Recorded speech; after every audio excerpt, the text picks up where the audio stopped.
ഫിറോസും റസൂൽ പൂക്കുറ്റിയായിട്ടുള്ള വിഷയങ്ങൾ ഇങ്ങനെ ചർച്ച ചെയ്തുകൊണ്ടിരിക്കുന്നതിന്റെ ഇടയിൽ എന്നെ പറ്റിയിട്ടൊരു അലിഗേഷൻ വന്നു. ഞാൻ MDMA കൊടുത്തു, MDMA ഉപയോഗിച്ചു, അതുപോലെ ഞാൻ MDMA കാരിയറാണ്, അവർക്ക് MDMA തിന്നാൻ കൊടുത്തു എന്ന്. എന്റെ ദിയാസന, നീ വന്ന് ഭയങ്കര പാവം പിടിച്ച കണക്ക് ഈ ദിയ ആരും കണ്ടിട്ടില്ല കേട്ടോ. അയ്യോ, എന്തോ ഒരു സൗമ്യം. ദിയയെടുത്ത് ആരെങ്കിലും ചിപ്പോന്ന് പറഞ്ഞ ദിയ കയറി പറയാൻ പോകുന്നത് അതിന്റെ ഇരട്ടി ചീത്തവിളിയായിട്ടായിരിക്കും ദിയാസന. ഹലോ ഗൈസ്, എല്ലാവർക്കും പുതിയൊരു വീഡിയോയിലേക്ക് സ്വാഗതം. സോഷ്യൽ മീഡിയ തുറന്നു കഴിഞ്ഞാൽ സജന നൂർ, റസൂൽ പൂക്കുട്ടി, ഫിറോസ് ഖാൻ അവരുടെ ഇഷ്യൂസ് ആണ് നടന്നുകൊണ്ടിരിക്കുന്നത്. ഇതിനിടക്ക് സജന മറുനാടൻ മലയാളിയിൽ വന്നിരുന്നിട്ട് നീണ്ട ഒരു ഇന്റർവ്യൂ കൊടുത്തു. അത് കഴിഞ്ഞപ്പോൾ ഫിറോസ് ഖാൻ വന്നിട്ട് അയാളുടെ ചാനലിലൂടെ കുറെ വോയിസുകളും കുറെ കാര്യങ്ങളും പുറത്തുവിട്ടു. അപ്പൊ കഴിഞ്ഞ ദിവസം സജന വന്നിരുന്നിട്ട് മറുനാടൻ മലയാളിയിൽ ഇന്റർവ്യൂ കൊടുത്ത സമയത്ത് ഒരു അലിഗേഷൻ, അതായത് നമ്മുടെ മുൻ ബിഗ് ബോസ് ആരായിട്ടുള്ള ദിയാസനെ കുറിച്ച് പറഞ്ഞിട്ടുണ്ടായിരുന്നു. വേറൊന്നുമല്ല, ദിയാസന MDMA ഉപയോഗിക്കുന്ന ആളാണെന്നും അതുപോലെ തന്നെ MDMA ഉപയോഗിക്കാനായിട്ട് ഈ സജനയുടെ വീട്ടിൽ ചെന്നു എന്നൊക്കെയുള്ള ഒരു അലിഗേഷൻ പറഞ്ഞിട്ടുണ്ടായിരുന്നു. ആ ഒരു ഇന്റർവ്യൂ വന്നതിന് ശേഷം ദിയാസന ഇത് കേട്ടിട്ട് വന്നിട്ട് പറഞ്ഞു, എന്നെ കുറിച്ച് ഇങ്ങനെ ഒരു അലിഗേഷൻ പറഞ്ഞു, ഞാൻ അതിൽ പരാതി കൊടുത്തിട്ടുണ്ട് എന്നൊക്കെ പറഞ്ഞൊരു വിശദീകരണമായിട്ട് വന്നിട്ടുണ്ടായിരുന്നു.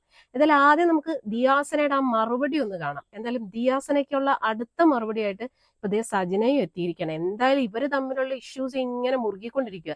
നമുക്ക് എന്താന്ന് പറഞ്ഞാലും ഇതൊക്കെ ഒരു കണ്ടന്റ് ആണ്. കാരണം നമ്മൾ ആരും ഇവരുടെ പുറകെ പോകുന്നതോ അല്ലെങ്കിൽ നമ്മൾ ആരും പോയി ചോദിച്ചു വാങ്ങുന്നതോ ഒന്നുമല്ല. ഇവരായിട്ട് ഓരോ വിഷയങ്ങൾ കൊണ്ട് സോഷ്യൽ മീഡിയയിൽ ഇടുന്നു, അത് ചർച്ചാ വിഷയമാകുന്നു, അങ്ങും ചെളിവാരി എറിയുന്നതിന് തുല്യമാണ്.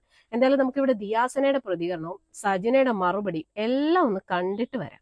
മറുനാടൻ മലയാളി ചാനലിനകത്ത് സജന നൂർ ഒരു ഇന്റർവ്യൂ കൊടുത്തിട്ടുണ്ടായിരുന്നു. അതിനകത്ത് മുഴുനീളൻ അവരും ഫിറോസും റസൂൽ പൂക്കുറ്റിയായിട്ടുള്ള വിഷയങ്ങൾ ഇങ്ങനെ ചർച്ച ചെയ്തുകൊണ്ടിരിക്കുന്നതിന്റെ ഇടയിൽ എന്നെ പറ്റിയിട്ടൊരു അലിഗേഷൻ വന്നു. ഞാൻ MDMA കൊടുത്തു, MDMA ഉപയോഗിച്ചു, അതുപോലെ ഞാൻ MDMA കാരിയറാണ്, അവർക്ക് MDMA തിന്നാൻ കൊടുത്തു എന്നൊക്കെ പറഞ്ഞിട്ടാണ് അവർ സ്റ്റേറ്റ്മെന്റ് ഇറക്കിയിരിക്കുന്നത്. ഞാൻ വീഡിയോയിലെ ഒരു പോയിന്റായ ഞാൻ MDMA ഉപയോഗിച്ചു എന്ന് പറഞ്ഞ് ഒരു തംബ്നെയിലൊക്കെ വെച്ചിട്ടാണ് ഈ വീഡിയോ പബ്ലിഷ് ചെയ്തിരിക്കുന്നത്. അപ്പൊ ഞാൻ ഇന്നലെ രാത്രി തന്നെ ഞാൻ പോയി മ്യൂസിയം പോലീസ് സ്റ്റേഷനിൽ പരാതി കൊടുത്തു.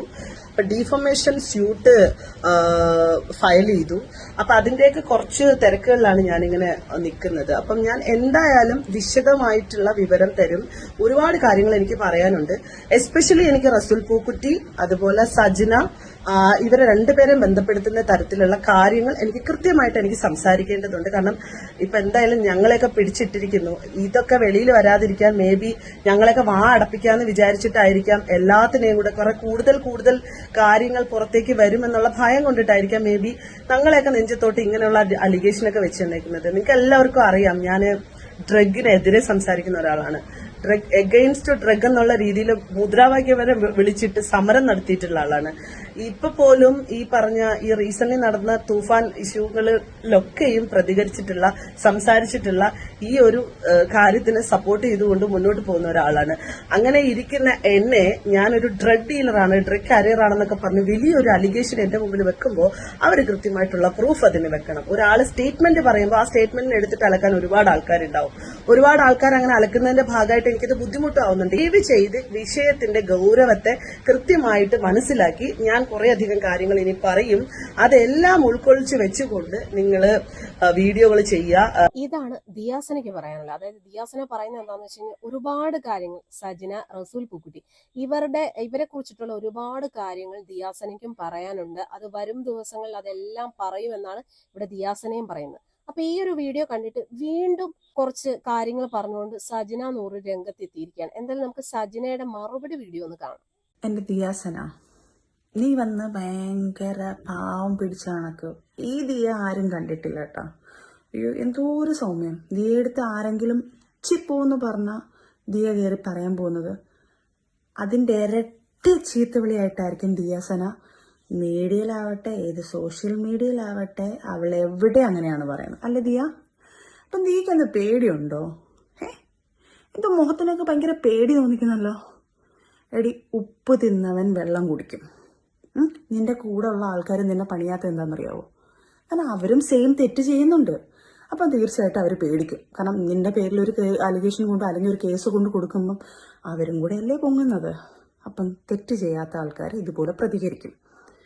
അപ്പം എൻ്റെ മോളെ, നിനക്ക് മാത്രമല്ല ഫിറോസ് ഖാനും പിന്നെ എന്നെക്കൊണ്ട് നശിപ്പിക്കാൻ വേണ്ടി പോയ ഒരു ദുബായിൽ ഒരുത്തിയുണ്ട്. ഞാൻ ആ വീഡിയോക്കകത്ത് പ്രത്യേകം എന്തോ ഭാഗ്യത്തിന് ആ സാധനം പറഞ്ഞിട്ടുമുണ്ട്. അത് കണ്ടിട്ട് ട്രിഗർ ചെയ്തിട്ട് അടുത്തൊരു വോയിസ് റെക്കോർഡ് വന്നിട്ടുണ്ട്. റോഷ്നി എന്ന് പറഞ്ഞിട്ട് ദുബായിലെ ഏറ്റവും നമ്പർ 1, എനിക്കത് പറയാൻ താല്പര്യമില്ല, അങ്ങനത്തെ ഒരുത്തി. നിങ്ങൾ ഇപ്പം അവളെ വോയിസ് മാത്രമേ കേട്ടിട്ടുള്ളൂ. ഇനി അവളുടെ ഫോട്ടോകൾ ഞാൻ നിങ്ങൾക്ക് കാണിച്ചു തരാം. അതും കൂടെ ഞാൻ ഇതിനകത്ത് എഡിറ്റ് ചെയ്ത് കേട്ടാം. കാരണം ഫോട്ടോ എൻ്റെ കയ്യിലില്ല, കാണിച്ചു തരാം ഞാനത്. അവളാണ് റോഷ്നി. കാരണം എന്തായാലും ഞാൻ ഇത്രയൊന്നും അറിയില്ലേ. അപ്പൊ എന്നെയൊന്ന് ഭയങ്കരമായിട്ട് റോഷ്നി നീ എന്നെ നശിപ്പിക്കാൻ നോക്കിയ നിന്നെ ഞാൻ വെറുതെ വിട്ടതാ, പോട്ടെ ജീവിക്ക് എന്ന് പറഞ്ഞ് വെറുതെ വിട്ടവളെ നീയായിട്ട് ചൊറിഞ്ഞ് മേടിക്കരുത്. ഞാനിപ്പം വന്ന മെയിനായിട്ട് എന്നെക്കുറിച്ച് ഇപ്പം കുറെ അലിഗേഷൻ രണ്ടാമതും കുറെ വന്നു. നിയാസാനയുടെ കാര്യം, ഫിറോസ് ഖാനും കൂടെ. ഞാൻ അങ്ങനത്തെ ഒരു വൃത്തികെട്ട രീതി ചെയ്തിട്ടുണ്ടെങ്കിൽ, അല്ലാതെ MDMO കുറെ സാധനങ്ങൾ ഞാൻ ഉപയോഗിച്ചിട്ടുണ്ടെങ്കിൽ ഞാൻ ടെസ്റ്റ് ചെയ്യും. ഞാൻ ഈ വീഡിയോ ഇടുമ്പോഴത്തേക്ക് ചിലപ്പം ടെസ്റ്റ് ചെയ്തിട്ടായിരിക്കും, അല്ലെങ്കിൽ ടെസ്റ്റ് ചെയ്യാൻ പോകുന്നതിന് തൊട്ട് മുന്നേ ആയിരിക്കും ഇരുന്നത്. കാരണം എനിക്ക് ഇവരെയൊക്കെ പേടിയുണ്ട്. എന്നെ എൻ്റെ വീട്ടിൽ ഇനി എന്തെങ്കിലും കൊണ്ടുവച്ചിട്ടോ അല്ലെങ്കിൽ എനിക്ക് എന്തെങ്കിലും എൻ്റെ ശരീരത്തിൽ കയറ്റിക്കൊണ്ട് ഇടുമോ എന്നൊക്കെ പേടിയുള്ളതുകൊണ്ട് എത്രയും വേഗം തന്നെ എന്നെ ടെസ്റ്റ് ചെയ്ത് എന്നെ അറിയാവുന്ന ആൾക്കാരുടെ മുന്നിൽ ഞാൻ ഈ വക സാധനം ഒന്നും ഉപയോഗിച്ചിട്ടില്ല എന്നുള്ളത് തെളിയിക്കേണ്ട കടമ എനിക്കാണ്. ചിലപ്പം ഈ വീഡിയോ ടെസ്റ്റ് ചെയ്ത ശേഷം അല്ലെങ്കിൽ ചെയ്യാൻ പോകുന്ന സമയത്ത് എടുത്തോളൂ. അതിനുശേഷം എന്റെ ശരീരത്തിൽ എന്ത് വന്നാലും അതിനുള്ള ഫുൾ ഉത്തരവാദിത്വം ഞാൻ പോലീസ് സ്റ്റേഷനിൽ എല്ലായിടും പറഞ്ഞിട്ടുണ്ട്. എന്റെ വീട്ടിലോ എന്തെങ്കിലും കൊണ്ടുവച്ചിട്ടുണ്ടോ എനിക്ക് പേടിയാണ്. കാരണം ക്രിമിനലായിട്ട് ചിന്തിക്കുന്ന ആൾക്കാരാണ് ഇവരൊക്കെ. അപ്പൊ അവരെന്തായാലും നെക്സ്റ്റ് അങ്ങനെ ചിന്തിക്കത്തുള്ളൂ. അതുകൊണ്ട് എനിക്ക് പേടിയുണ്ട്. അതുകൊണ്ട് ഞാൻ എന്നെ കൊണ്ട് ടെസ്റ്റ് ചെയ്യുക. ഞാൻ എന്റെ സ്വന്തം ഇഷ്ടത്തില് ഞാൻ പോവാണ് ടെസ്റ്റ് ചെയ്യാൻ വേണ്ടിയിട്ട്. സ്റ്റേഷനിലാണോ അതിന്റെ ലീഗൽ വശം എനിക്ക് അറിയത്തില്ല.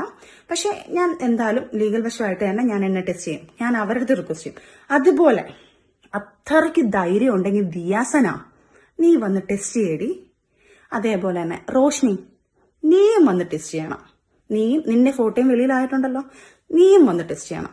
ഫിറോസ് ഖാനെ എനിക്കറിയത്തില്ല ചെയ്തിട്ടുണ്ടോ ഇല്ലയോ, പക്ഷെ താനും വന്ന് ചെയ്യണം ഉറപ്പായിട്ടും. കാരണം നിങ്ങൾ 3 പേരുമാണ് എന്നെക്കുറിച്ച് ഈ അലിഗേഷൻ പറഞ്ഞതും ഇങ്ങനെയുള്ള കാര്യങ്ങൾ പറഞ്ഞത്. അപ്പം ഈ 3 പേര് എന്നെക്കുറിച്ച് പറയാണെങ്കിൽ അവകാശം ഉണ്ടെങ്കിൽ അവരും വന്ന് തെളിയിക്കണം. അതുകൊണ്ട് ഈ ജനങ്ങളോട് റിക്വസ്റ്റ് ചെയ്യാൻ പറയുക, നിങ്ങൾ ഈ കണ്ട ലോകത്ത് പോക്സോ കേസ് എന്ന് പറയുന്ന സാധനങ്ങളും ഇല്ലീഗലായിട്ട് നടക്കുന്ന കാര്യങ്ങളും മറച്ചു വെച്ചിട്ട് അതൊക്കെ വച്ചിട്ട് വേറെങ്കിലും പെണ്ണുങ്ങൾ എങ്ങനെങ്കിലും പോകുന്ന അത് പിടിച്ചത് അറിയാതെ ഈ നാട്ടില് കുഞ്ഞുങ്ങളെ പീഡിപ്പിക്കുന്ന സാധനങ്ങൾ, പോക്സോ കേസ് എന്ന് പറഞ്ഞാൽ കുഞ്ഞിന് പ്രായപൂർത്തിയാവാത്ത ഒരു കൊച്ചിനെ പീഡിപ്പിക്കുന്ന കാര്യം പറഞ്ഞത്, അത് ഈ ലോകത്ത് നടന്നോട്ടേനോ? അതേപോലെ തന്നെ കഞ്ചാവ്, MDM അങ്ങനെയുള്ള സാധനങ്ങൾ ഈ കുഞ്ഞുങ്ങൾക്കുള്ള വിതരണവും ഇവളുമാർ ഇങ്ങനെയുള്ള ഇപ്പൊ പറയും സോഷ്യൽ വർക്കറാണ് ഞാനെന്ന് പറഞ്ഞു. ഇവളുമാരുള്ളപ്പോൾ ആൾക്കാർ വന്നിട്ട് കുഞ്ഞുങ്ങൾക്ക് കൊടുക്കാനും നാട് നശിപ്പിക്കാനും. അപ്പൊ ഈ 2 കാര്യം ഇവിടെ നടന്നോട്ടേയാണോ നിങ്ങൾ പറയുന്നത്? സ്വന്തം മക്കൾക്ക് പോലും സേഫ്റ്റി ഇല്ലാത്ത കാലം പോലെ ആക്കിക്കണോ ഇതുപോലെ? അപ്പം നിങ്ങൾ പ്രതികരിക്കേ. ഈ ചെറിയ ഈ പറഞ്ഞ കണക്ക് അവനോടെ പോയി ഇവളോടെ പോയി ഇങ്ങനെ പോയി, അതല്ല. ആദ്യം ഈ ലോകത്തിനെ നന്നാക്കാനുള്ള ഡ്രഗ്സ് ഇങ്ങനത്തുള്ള സാധനങ്ങളും പിന്നെ അതേപോലെ തന്നെ പീഡനം, പ്രായപൂർത്തിയാവാത്ത കുഞ്ഞുങ്ങളെ പീഡിപ്പിക്കുന്നതും ഇത് ലോകത്തിനോട് കൊണ്ടുപോകാൻ നിങ്ങൾ. ഇനി നിങ്ങൾ എന്നെ അടുത്ത എന്തെങ്കിലും പറഞ്ഞ് എന്നെ കൊല്ലയും. ഇപ്പം ഞാനും രേണുസുതിയെ പോലെ തന്നെ എനിക്ക് ഈ കമന്റ് കേട്ടപ്പോൾ ആദ്യമൊക്കെ ഭയങ്കര വിഷമവും ഡിപ്രഷനും ഉറക്കവുമില്ല. ഞാൻ എന്റെ കുഞ്ഞുങ്ങളെ കിടന്ന് കരച്ചിലും ബഹളവും കാര്യങ്ങളും ഒക്കെ ആയിരുന്നു. പക്ഷെ ഇപ്പൊ ഞാൻ സ്ട്രോങ് ആയി. ഞാൻ ജീവിക്കൂടി. എന്റെ മക്കൾക്ക് വേണ്ടി ഞാൻ ജീവിക്കും. ഇനി ഏതവളമാരെ എന്നെ കുറിച്ച് എന്ത് പിഴച്ചു നടന്നോ മറിച്ച് നടന്നു പറഞ്ഞാലും എനിക്ക് ഒരു പ്രശ്നമില്ല. എന്നെ അറിയാവുന്നവർക്ക് എന്നെ അറിയാം. ഇതിന്റെ അവസാനത്തെ വീഡിയോ ഞാൻ പറയത്തില്ല. കാരണം എനിക്ക് ജീവിക്കണം. എന്റെ സോഷ്യൽ മീഡിയയിൽ എനിക്ക് പല വീഡിയോകളും കൊളാപ്സും കാര്യങ്ങളും ഒക്കെ ഇടണം. ഞാൻ ഇതുപോലെ പിഴച്ചൊന്നും ഉണ്ടാക്കിയതല്ല. പിഴച്ചൊന്നും ഉണ്ടാക്കാൻ വേണ്ടിയിട്ടുള്ള രീതിയിൽ ഞാൻ നിന്നിട്ടില്ല. എനിക്ക് സമ്പാദിച്ച് എന്റെ മക്കളെ നോക്കണം.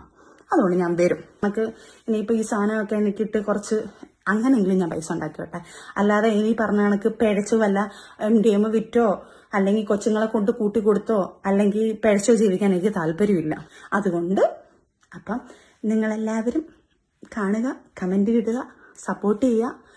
എന്തുണ്ടെങ്കിലും നെഗറ്റീവ് കമന്റ്, പോസിറ്റീവ് ആണെങ്കിൽ പോസിറ്റീവ്, ഞാൻ ആസ്വദിക്കും. ഓക്കെ, അപ്പം ചലഞ്ച് മറക്കണ്ട കേട്ടോ. ഇതൊരു ചലഞ്ചായിട്ട് ഞാൻ അങ്ങ് എടുക്കുന്നത്. ടെസ്റ്റ് ചെയ്യണം കേട്ടോ. 3 പേരും ടെസ്റ്റ് ചെയ്തിട്ട് അതിന്റെ റിസൾട്ട് ആണാണെങ്കിൽ പെണ്ണാണെങ്കിൽ കാണിക്കടി, നിങ്ങളെല്ലാം കാണിക്കടാ എന്നുവെച്ചിട്ട് ഈ റിസൾട്ട്.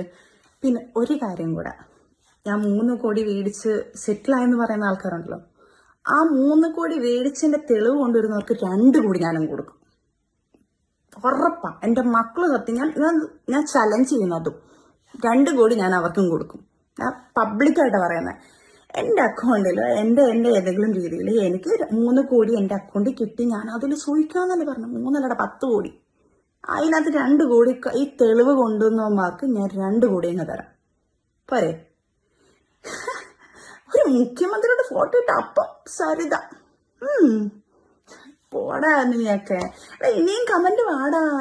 ഇനി ഞാൻ എന്തായാലും ഇത്രയും ദിവസം എൻ്റെ കമന്റുകൾ ഞാൻ ഓഫ് ചെയ്തിട്ടിരുന്നു. കാരണം ആദ്യമൊക്കെ എനിക്ക് പറ്റത്തില്ല. ഞാൻ കാരണം സൈബർ അറ്റാക്ക് ആദ്യമായിട്ട് അനുഭവിക്കുന്നത്. അതുകൊണ്ട് എനിക്കിതൊക്കെ കാണുമ്പോൾ നമ്മൾ ആദ്യമായിട്ട് ഈ പറയില്ലേ, കുഞ്ഞ് നടക്കാൻ പഠിക്കുമ്പോഴത്തേക്ക് വീണ് കാല് മുറിഞ്ഞ് വീണ്ടും പിന്നെ അവരങ്ങോട്ട് പയ്യെ കുഞ്ഞുങ്ങൾ നടക്കാൻ തുടങ്ങും, പിന്നെ ഓടാൻ തുടങ്ങും, ചാടാൻ തുടങ്ങും, പിന്നെ ആരോഗ്യത്തോടെ അവർ എല്ലാം ചെയ്യാൻ തുടങ്ങും എന്ന് പറയുന്ന കണക്ക് ഞാനും അതേ സിറ്റുവേഷൻ. വീണു തീർന്നു, ആ വേദന എന്താന്ന് മനസ്സിലാക്കി ഇപ്പം സ്ട്രോങ് ആയിട്ട് ഞാനങ്ങ് എഴുന്നേക്കാം. ഇനി ഞാൻ എന്ത് ചെയ്തെന്ന് പറഞ്ഞാലും എങ്ങനെ ജീവിച്ചെന്ന് പറഞ്ഞാലും എനിക്ക് ഒരു പ്രശ്നമില്ലടാ. എന്തായാലും കുറച്ച് എൻ്റെ ഇൻസ്റ്റാഗ്രാം പോലും പടാന്ന് പറഞ്ഞോണ്ടാ ഇൻസ്റ്റാഗ്രാമൊക്കെ സത്യം പറഞ്ഞാൽ ഫോളോവേഴ്സ് ഒക്കെ കൂടി വരുന്നത്. ഈ നിങ്ങൾ എന്നെ കൂട്ടിത്തരണം കേട്ടോ. എന്നെ കുറച്ചു മുമ്പേ ഞാനൊരു സ്റ്റേറ്റ്മെന്റ് പറയുന്നുണ്ട്, ആണും പെണ്ണും കെട്ടവെന്ന്. ഞാൻ ഒരിക്കലും ഒരു ട്രാൻസ്ജെൻഡേഴ്സിന് അവരെ അല്ല ഞാൻ പറഞ്ഞത്. അത് നിങ്ങൾ വകച്ചുവിട്ട് ഇനി അതും വേണമെങ്കിൽ പറഞ്ഞ കമന്റ് ഉണ്ടാക്കും. അതുകൊണ്ടാണ് ഞാൻ അത് വ്യക്തമാക്കി പറയുന്നത്. ആണുങ്ങളോടും പെണ്ണുങ്ങളോടും താല്പര്യമുള്ള ആണ്. അപ്പം എനിക്ക് പേടിയുണ്ട് എന്റെ മകനെയും കൂടെ കൊടുത്തുവിടാൻ. കാരണം 16 വയസ്സുകാരി ഒരു കുട്ടിയെ പീഡിപ്പിച്ചവൻ തീർച്ചയായിട്ടും അവന്റെ മോനെയും കൂടെ അവൻ അതുപോലെ മിസ്യൂസ് ചെയ്യുന്നുള്ളത് പേടിയുണ്ട്. അതുപോലത്തെ ഒരു കാര്യം കൂടെ ഞാൻ കേട്ടുകൊണ്ടാണ് ഇത് പറയുന്നത്. എനിക്കത് പേടിയുണ്ട്. ലീഗലി തന്നെ ഉള്ള മൂവിയാണ്, എനിക്കത് പേടിയുണ്ട് അയാള്. അതുപോലെ തന്നെ സർ, മന്ത്രിയായ രമേശ് ചെന്നിത്തല സാറാണ് ഇപ്പം ഇങ്ങനെയുള്ള ഇല്ലീഗലായിട്ടുള്ള കാര്യങ്ങളെല്ലാം നടക്കുന്നതിന്റെ നിയമം സാറാണ് എടുത്തിരിക്കുന്നത്. സാറിന്റെ അടുത്ത് ഞാൻ റിക്വസ്റ്റ് ചെയ്യാണ്, പബ്ലിക്കിൽ വന്ന് ഇത്രയും ആൾക്കാർ വന്ന് അങ്ങോട്ടും ഇങ്ങോട്ടും അലിഗേഷൻ പറഞ്ഞുകൊണ്ട് ഒരു MDMനെ കുറിച്ചാണ് സംസാരിച്ചുകൊണ്ടിരിക്കുന്നത്. എന്നെ കുറിച്ചും ഞാൻ തെളിവ് സഹിതം ഒരാളുടെ കുറിച്ചും പറഞ്ഞുകൊണ്ടിരിക്കുന്നുണ്ട് സർ. തീർച്ചയായിട്ടും എന്നെയും ദിയാസനെയും ഫിറോസ് ഖാനെയും ഈ പറഞ്ഞ റോഷ്നെയും ഞങ്ങൾ 4 പേരെയും സർ നിയമത്തിന്റെ മുന്നിൽ കൊണ്ടുവന്ന് അറസ്റ്റ് ചെയ്ത് ഞങ്ങൾ 4 പേരെയും ടെസ്റ്റ് ചെയ്യണമെന്ന് ഞാൻ സാറിനോട് അപേക്ഷിക്കുകയാണ്. സാറിന്റെ കണ്ണുമുന്നിൽ തന്നെയാണ് ഇത്രയും കാര്യങ്ങൾ നടക്കുന്നത്. എനിക്ക് സാറിന്റെ മുന്നിലോട്ട് എത്താനുള്ള കാര്യങ്ങളോ അല്ലെങ്കിൽ സാറിന്റെ അടുത്ത് കംപ്ലൈന്റ് ചെയ്യേണ്ട രീതിയിലല്ല ഞാൻ ചെയ്തിട്ടുണ്ട് സാർ. ഇപ്പൊ എന്റെ പേരിലും കൂടെയാണ് ഇങ്ങനത്തെ ഒരു സാധനം നടക്കുന്നത്. അപ്പം തീർച്ചയായിട്ടും ആൾക്കാരുടെ മുന്നിലായാലും ബാക്കിയുള്ളവരുടെ മുന്നിലായാലും ഞാൻ എന്റെ തെറ്റുകൾ തിരുത്താനോ അല്ലെങ്കിൽ എന്റെ കാര്യങ്ങൾ എന്താണെന്ന് തെളിയിക്കാനുള്ള ഒരു കടമ എനിക്കുണ്ട്. അപ്പൊ എന്നെക്കുറിച്ചും ഇങ്ങനെയുള്ള അലിഗേഷൻ പറയുന്നതുകൊണ്ട് ഞാൻ ഈ സാധനങ്ങൾ ഇല്ലാതെ എനിക്ക് ജീവിക്കാൻ പറ്റില്ല എന്നാണ് പറയുന്നത്. അതുകൊണ്ട് ഈ 4 പേരെ ഞങ്ങൾ 4 പേരെയും അറസ്റ്റ് ചെയ്യുകയോ ഇതിന്റെ നിയമവശം ഞങ്ങൾ എന്ത് വേണമെങ്കിലും ചെയ്തിട്ട് ഞങ്ങൾ 4 പേരെയും ടെസ്റ്റ് ചെയ്യണമെന്ന് ഞാൻ സാറിനോട് അപേക്ഷിക്കുകയാണ് സാർ. പ്ലീസ്, നാടിന് വേണ്ടി സാർ ഇത്രയും ചെയ്യുന്ന സാറിന്റെ കണ്ണുമുന്നിൽ കിടക്കുന്ന ഈ കാര്യങ്ങളോട് സാർ ചെയ്യണമെന്ന് സാറിനോട് അപേക്ഷിക്കുന്നു സാർ ഞാൻ. അപ്പൊ എല്ലാരും കണ്ടല്ലോ, ഇതൊക്കെയാണ് സജിനയ്ക്ക് പറയാനുള്ളത്. അപ്പൊ ഒരു കാര്യം ഉറപ്പായി, ഇതൊന്നും അത്ര വെടുപ്പല്ല. ഈ പറഞ്ഞ സജിനയും ഫിറോസും ദിയാസനെയും അങ്ങനെ കുറെ എണ്ണങ്ങളുണ്ട്. ഇതെല്ലാം ഉടായ്പ തന്നെ. ഇതൊക്കെ മയക്കുമരുന്നൊക്കെ ഉപയോഗിച്ചിട്ടുണ്ട് എന്നുള്ള കാര്യത്തിൽ ഇപ്പൊ സംശയമൊന്നുമില്ല. കാരണം ഇവരെല്ലാരും ഈ പരിപാടിയൊക്കെ നടത്തിയിട്ടുള്ളവർ ഇപ്പൊ അങ്ങും ചെളി വാരി എറിഞ്ഞുകൊണ്ടിരിക്കുക. എന്തായാലും ഇപ്പൊ സജിന വന്ന് വീണ്ടും ഫിറോസ് ഖാനെയും ദിയാസനെയും ഒക്കെ വെല്ലുവിളിച്ചിരിക്കുക. ഇനിയിപ്പൊ അവരുടെ ഭാഗത്തു നിന്നുള്ള മറുപടി വരട്ടെ, നമുക്ക് നോക്കാം. അതുപോലെ തന്നെ സജിന നൂർ പറയുന്നുണ്ട്, ഞാൻ മയക്കുമരുന്ന് ഇതുവരെ ഉപയോഗിച്ചിട്ടില്ല, ഞാൻ ടെസ്റ്റ് ചെയ്യാൻ പോവാണെങ്കിലും എനിക്കും പറയാനുള്ള ഇതുങ്ങളെ എല്ലാത്തിനെയും പിടിച്ച് ടെസ്റ്റ് ചെയ്യണം, ഇതൊക്കെ ലഹരി ഉപയോഗിച്ചിട്ടുണ്ടോ എന്നുള്ള കാര്യത്തിൽ ഇപ്പോൾ നമുക്ക് സംശയമുണ്ട്. കാരണം ഇവളുമാരെ എല്ലാം ഉടായ്പാണ്, ഇവളും ഇവനും എല്ലാം ഉടായ്പാണ്. എല്ലാത്തിനെയും നല്ല രീതിയിൽ ടെസ്റ്റ് ചെയ്യണം. നമുക്ക് അതാണ് അറിയുന്നത്. എല്ലാത്തിനും തൂക്കിയെടുത്ത് അകത്തിടണം.